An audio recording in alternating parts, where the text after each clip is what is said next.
కానీ అనుమానం ఏంటంటే కేసీఆర్ ఏం లేనప్పుడే బాగా నడపగలిగాడు. రాజశేఖర రెడ్డి, చంద్రబాబు నాయుడుని ఎదుర్కొన్నటువంటి కేసీఆర్ రేవంత్ రెడ్డిని ఎదుర్కోలేడా, ఆయనకి ఏం అవసరం అన్నట్టు ఒక చర్చ, ఒక అనుమానం కూడా వస్తుంది. రేవంత్ రెడ్డిని ఎదుర్కోవటం ఒక ఎత్తు, కేసులు డీల్ చేయటం ఒక ఎత్తు. ఓకే, మేజర్గా అంటే పొలిటికల్ గా చేయటము, స్పీచ్లు ఇవ్వటము, అటాక్ చేయటము, బస్సు తిరగటం లెవెల్లో ఎన్టీఆర్ లెవెల్లో చేయగలడు ఆయన. అవును, కేసీఆర్ కానీ ఫ్యాక్చువల్ ఇష్యూస్ ఉన్నాయి, ఫ్యాక్చువల్ ఎవిడెన్స్ ఉంది. అవును, మనం చేసిన కొన్ని తప్పులు అయితే కానీ, కొన్ని వ్యవహారాల్లో అయితే కానీ, కొన్ని ప్రాజెక్ట్స్ విషయంలో మనం వ్యవహరించిన తీరైతే కానీ, దూకుడుగా ప్రాజెక్ట్ కంప్లీట్ చేయాలని కొన్ని పర్మిషన్లు తీసుకోకపోవటం కానీ, కొంత స్పెండింగ్లో కానీ అవన్నీ ఉన్నాయి. అవన్నిటికన్నా కూడా కవిత ఏది మెడకు పడుతుందో అర్థం కావట్లేదు. ఎట్లా బయటపడాలి, అవును, పద్మ వ్యూహంలో చిక్కుకున్న పరిస్థితి ఉంది. బీజేపీ సహాయం తీసుకుంటే అన్ని విధాలా సేమ్ అదే టీడీపీ ఎగ్జాంపుల్. ఎంపీలకి ఇప్పుడు ఎంపీలను ఎవడు అప్పుడు ఈడీ మీద ఇంటి మీదకి హైదరాబాద్లో 10 బృందాలు 20 బృందాలు అది ఇది అన్నారు. ఇప్పుడు అసలు ఎవడు చూసినోడు కూడా లేడు. ఇప్పుడు బాబే దేవుడే కూర్చున్నాడు, వాళ్ళకి కొత్త దేవుడు. మోడీ లెవెల్లో వచ్చేసాడు ఆయన. అంతే. అమిత్ షా కూడా పక్కకు జరిగిపోయాడు. అమిత్ షా కూడా మోడీకి చెప్పి చేయాల్సిన పరిస్థితి వచ్చింది. రేపొద్దున వీళ్ళు కనుక కలిస్తే కేటీఆర్కి కూడా పవన్ కళ్యాణ్ స్టేజ్ వస్తుంది. ఓకే, తెలంగాణలో మనం కలిసి పోటీ చేద్దాం, మీరు సీఎం అనుకున్నారు కానీ ఇప్పుడు సీఎం ఛాన్స్ అయితే ఇచ్చేది లేదు, బీజేపీ వాళ్ళే సీఎం ఉంటారు కానీ డిప్యూటీ సీఎం అయితే మీకు ఇస్తాము. బీజేపీ ఇట్లా అనుకోవచ్చు కదా, వాళ్ళను తీసుకునే అంటే పొత్తు అయితే ఉండకూడదు, మొత్తం ఇందులో జాయిన్ అయిపోతే బాగుంటుంది, పార్టీ అఫీషియల్ విలీనం కాకుండా అందరు ఇందులో జాయిన్ అయిపోతే ప్రజలకు చూడడానికి బాగుంటుంది అనేటువంటి ఒక అట్లయితే చేయరు, అంత సాక్రిఫైస్ అయితే చేయరు. పొత్తు వరకే ఉంటుంది. కొన్ని కోరికలు కూడా ఉంటాయి. అవును, సహజంగా. ఈ విషయంలో మా ఎంట పడకూడదు, ఆ విషయంలో పట్టించుకోకూడదు, ఈ విషయంలో జైలు నుంచి బయటకు వచ్చేసేయాలి, మీరు అప్రూవర్గా మీరు చెప్పినట్టుగా అయితే అట్లా మేము, ఇట్లాంటివన్నీ ఉంటాయి. ఒక పార్టీని, ఒక రాష్ట్రాన్ని తీసుకొచ్చిన వాడు అవును తన ఉనికి లేకుండా, మొత్తం పార్టీ ఉనికి లేకుండా బీజేపీ అయిపోయి సాఫ్రన్ కండువా కప్పుకోవాలంటే ఏంటి పరిస్థితి? ఇంక అంతకన్నా దారుణం ఏముంటుంది నీకు చెప్పు. అవును, అంత అవునా కదా. అవును, నువ్వన్నా కోరికలు అట్లా కాదు ఇట్లా అంటే కదా, అట్లా ఎట్లా ఉంటుంది చెప్పు. వాళ్ళు కూడా ఇప్పుడే మంచి ఛాన్స్ కాబట్టి వాళ్ళు చెప్పాల్సిందంతా చెప్తారు. వాళ్ళు ఏం చెప్తారు, పవన్ కళ్యాణ్ని ఎట్లయితే ఫిట్ చేశారో అట్లా ఫ్యూచర్లో నువ్వే డిప్యూటీ సీఎం అని అయితే ఒక ఎష్యూరెన్స్ ఇస్తారు.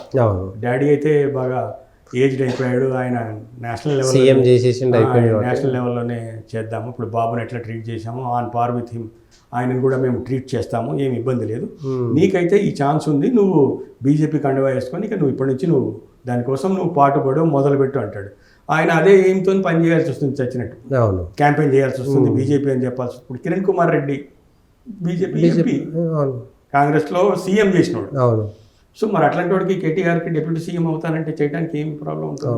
మొత్తమే జీరో అయ్యే బదులు కొంతలో కొంత పార్టీని కాంగ్రెస్లోకి వెళ్ళిపోతారు.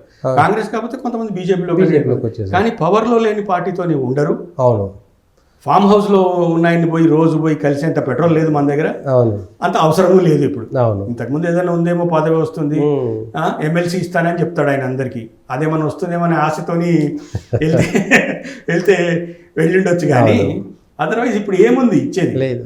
ఏముంది రాను పరిస్థితి దిగజారడం తప్ప ఇంకా ఇంప్రూవ్ అయ్యే ఛాన్స్ అయితే చాలా తక్కువ.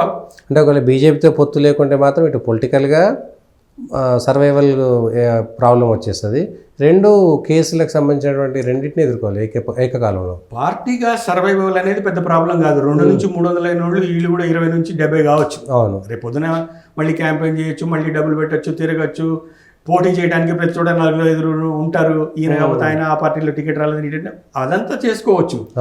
కేసుల్లో మళ్ళీ కన్విక్ట్ ఇప్పుడు ఏమి లేకుండా ఆ కేసు ఉందని చెప్పని కొంత ఎవిడెన్స్ దొరికి అంతా తవ్వి కవితను లోపలేశారు. అంతే. రేపు పొద్దున కాళేశ్వరం విషయంలో ఇంకెవరన్నా వెళ్ళొచ్చు, ల్యాండ్స్ విషయంలో ఇంకెవరన్నా వెళ్ళొచ్చు. చాలా నిన్న కూడా ఏదో డ్రోన్ కేసు పెట్టారు, సేమ్ రేవంత్ రెడ్డి జైలు పోయింది అదే కేసు. ఇప్పుడు ఏమి లేకుండా జగన్ చంద్రబాబు నాయుడిని సరైన ప్రూఫ్ లేకుండానే ఎలిగేషన్స్ మీదనే నెలల తరబడి అందులో ఉండాల్సి వచ్చింది. లోపల వేయగలిగితే 50 రోజుల పైన ఇక్కడ కొంత టెలిఫోన్ ట్యాపింగ్ అనేది చాలా సీరియస్ ఇష్యూ. అవును, అట్లాంటి దాంట్లో వాళ్ళు వేయాలనుకుంటే నిజంగా పవర్లో ఉన్న గవర్నమెంట్ ఒక వ్యక్తిని, పవర్లో ఉన్న గవర్నమెంట్ కూడా అనక్కర్లా, అవును ఒక జోన్లో ఒక డీసీపీ ఒకటి లోపలేయాలనుకుంటే అదేం పెద్ద విషయం కాదు. అంతే. అంతెందుకు, ఎవడన్నా అప్పు ఇవ్వాలనుకోండి, మీకు తెలిసినాడు, నీకు పరిచయమో నీ బంధువు ఉన్నాడు పోలీస్ ఆఫీసర్, ఆయనకి చెప్పండి సార్ వాడు నాకు 50,000 ఇవ్వాలి చంపేస్తున్నాడంటే నిమిషంలో తీసుకొచ్చి లోపలేసేస్తారు. అంతే. అసలు no FIR no case nothing, వాటిని పడేస్తారు. ఏంటంటే సతీష్కి 50,000 ఇచ్చేసి ఇచ్చిపో అని చెప్తారు. ఇక వాడు అమ్మాయి అని ఫోన్ చేసి ఎవడికో చేసి నీ డబ్బులు నీకు ఇప్పించేస్తారు. అంతే.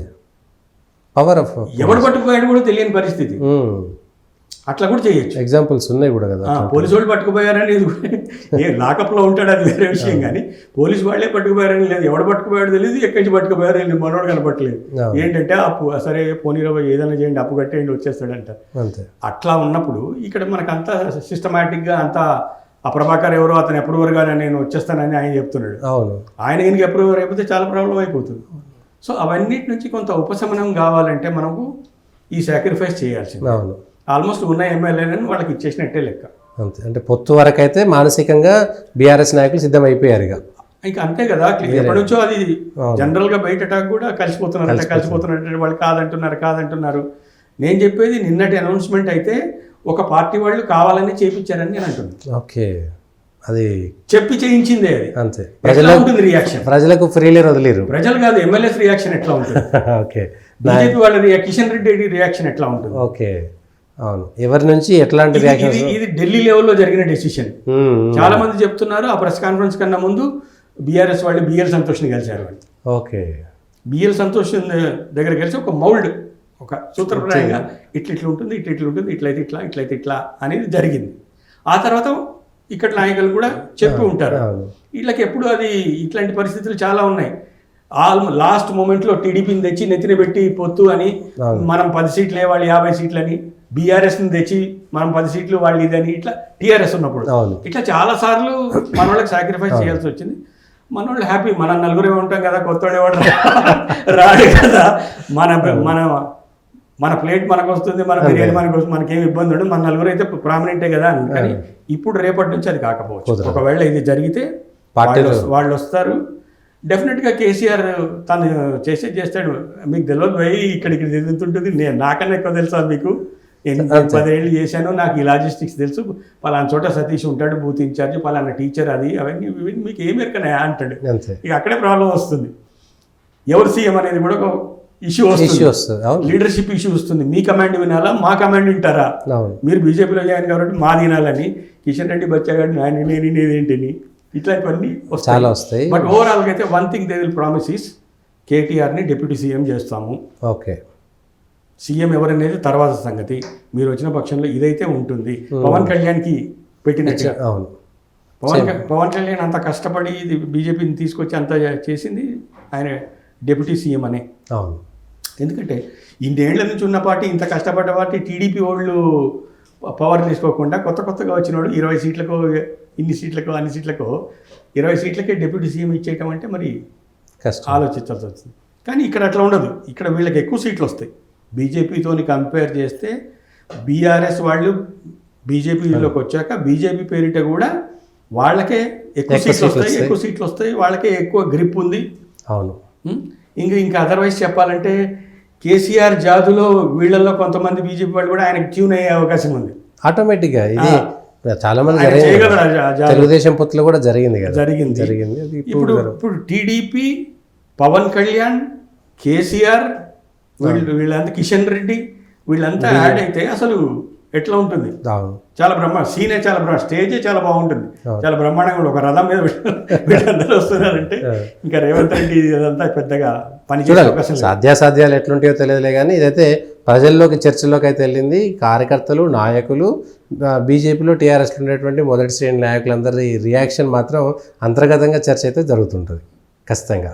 ఎప్పటి నుంచో బీఆర్ఎస్ ఎమ్మెల్యేస్ కానీ, బీఆర్ఎస్లో ఉన్నవాళ్ళు కానీ, బీఆర్ఎస్లో కొంత రిటైర్ అయిన వాళ్ళు కానీ వాళ్ళందరూ చెప్తూనే ఉన్నారు. ఓకే. ఇది తప్పదు, ఇది సెట్ అయిపోయింది, ఢిల్లీలో ప్రెస్ మీట్ తర్వాత అయితే అయిపోయిందని చెప్పారు. కానీ అది